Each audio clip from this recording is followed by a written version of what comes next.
What's up, YouTube? It is your boy Aaron Wilds Out TV coming to you with another video, you guys.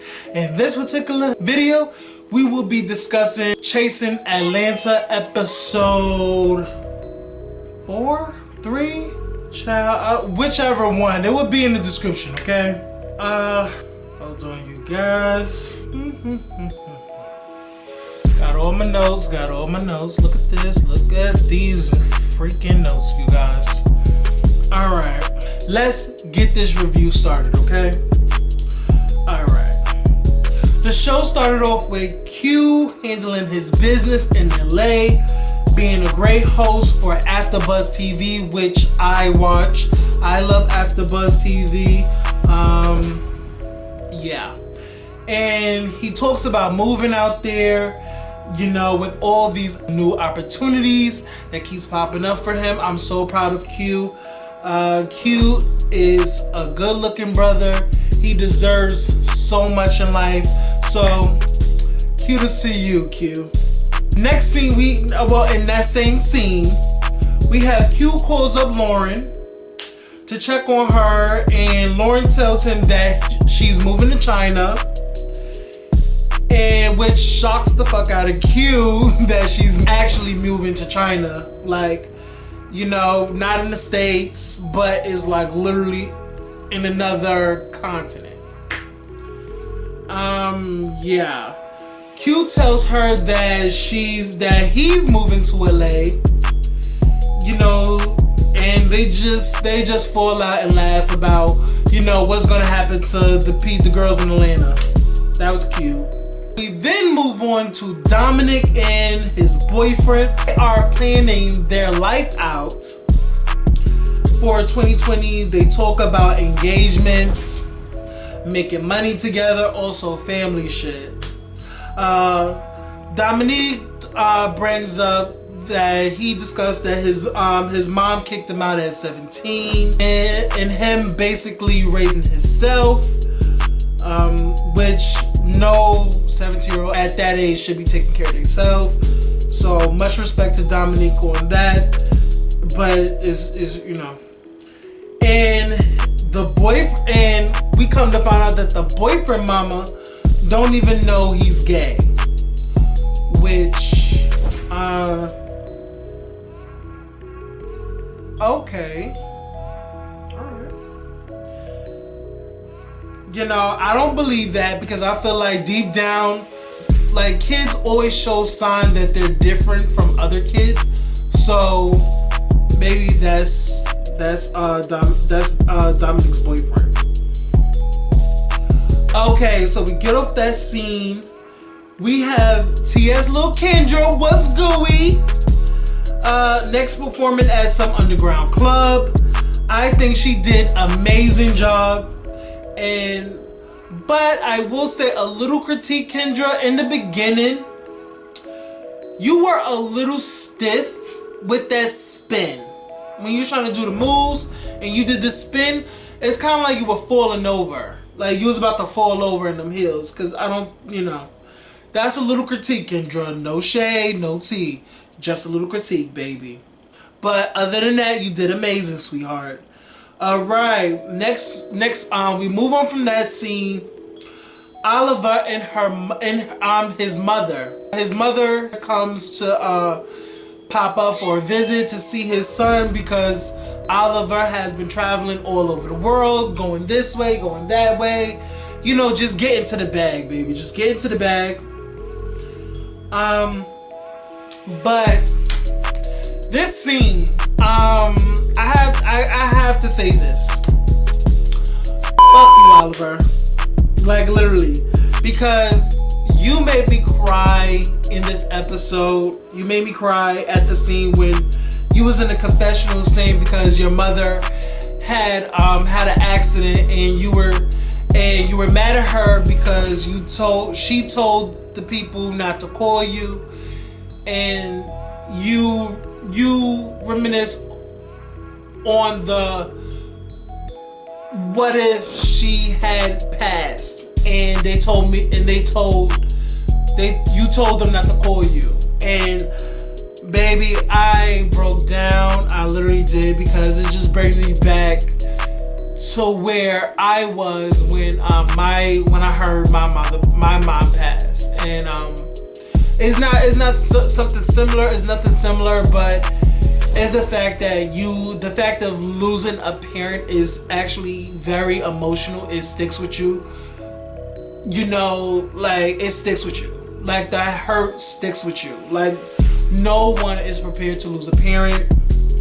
You know, you will have to relive that pain over and over and over. You know, every birthday and every anniversary of their death, it keeps going on. And the fact that they're not here on this earth, you know, it's physically, it's even more like it's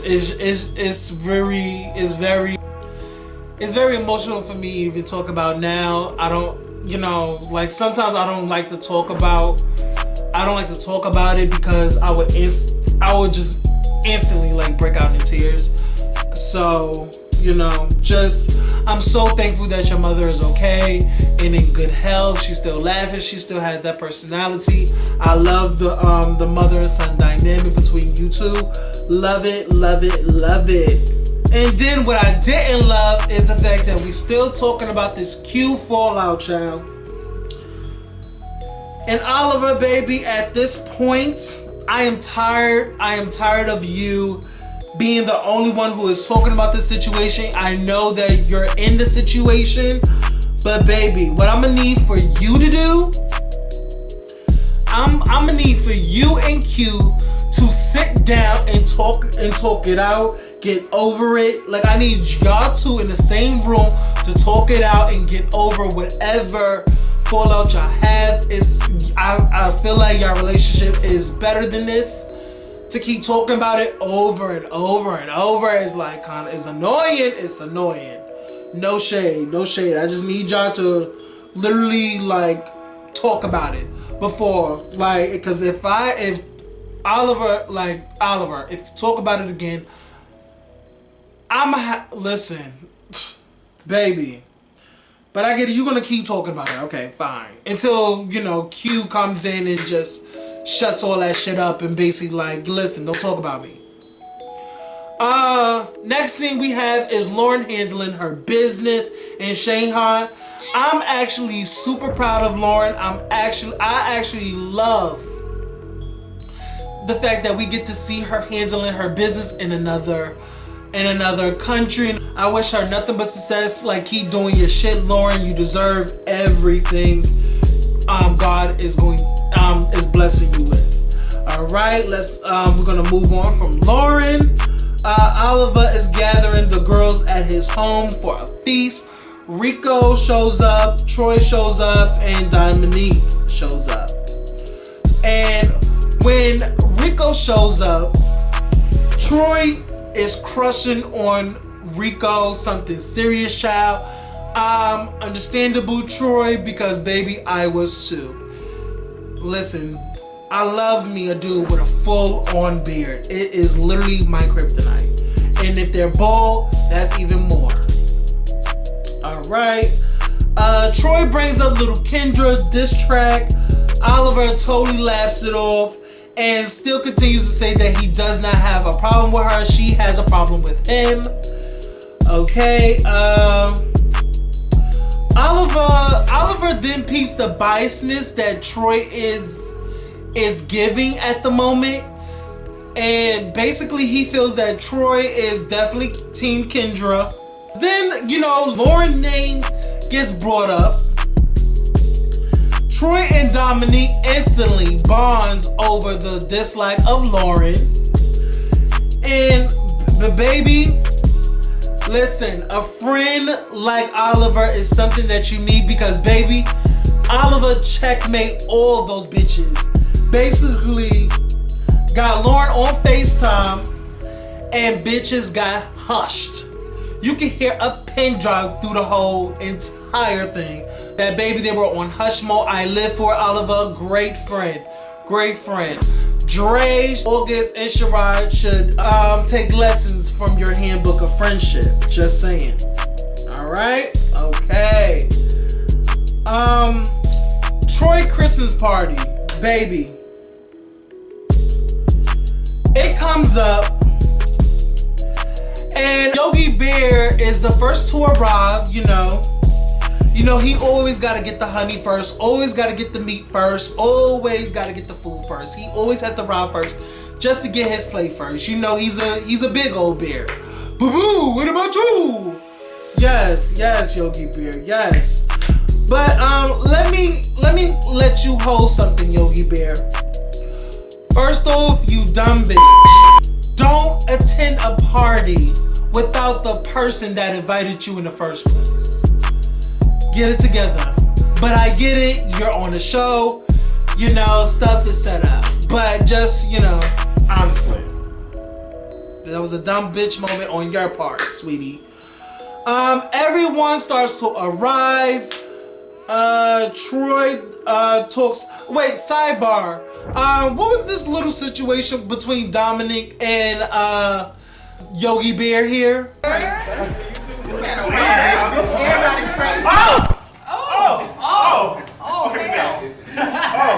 He just fell right into me. I didn't know what happened. What was that situation? Because you fell on him, Troy. You was trying to grab a whole tub of honey from him? You trying to get his plate? What you trying to do? You trying to see what kind of makeup he used on his caked up ass face? You wanted to swipe his beard, see if it had black spray paint? Huh? You a shady one, Dominique. You a little shady one, baby. But it is what it is. Alright. Troy talks to Kendra in front of everyone. Why, Troy? That was very unnecessary. You could have literally pulled Kendra to the side and talked to her in private. Why did you have to talk to her in front of the guests, in front of all the bitches? You know, they are just drooling for some tea and some drama at this point. So it's cool. I don't hold it against you, Troy. He brings up to Kendra what Oliver told him at, you know, his gathering. About being the only one that knew the situation, you know, the situation of her, you know, why she went to jail or whatever. He was not the only person that knew. That Wayne the Pain also told social media. Kendra explained herself more, and basically she explained her real issue with Oliver.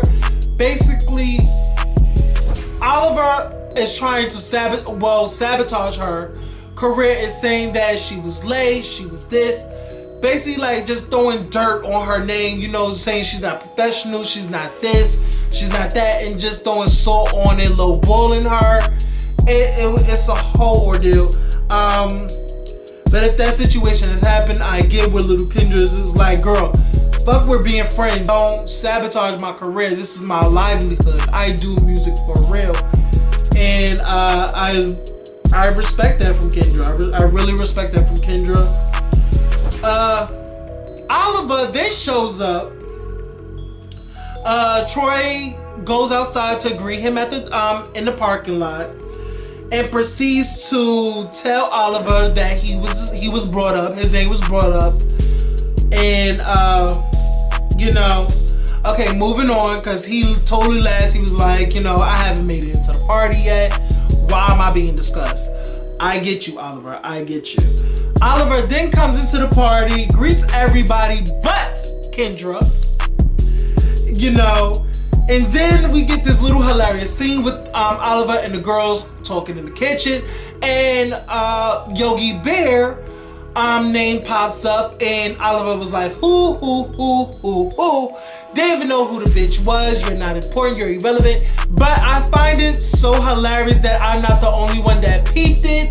Everybody peeped it, from Dominique to Oliver, talking about Yogi Bear's binging beard and caked up face.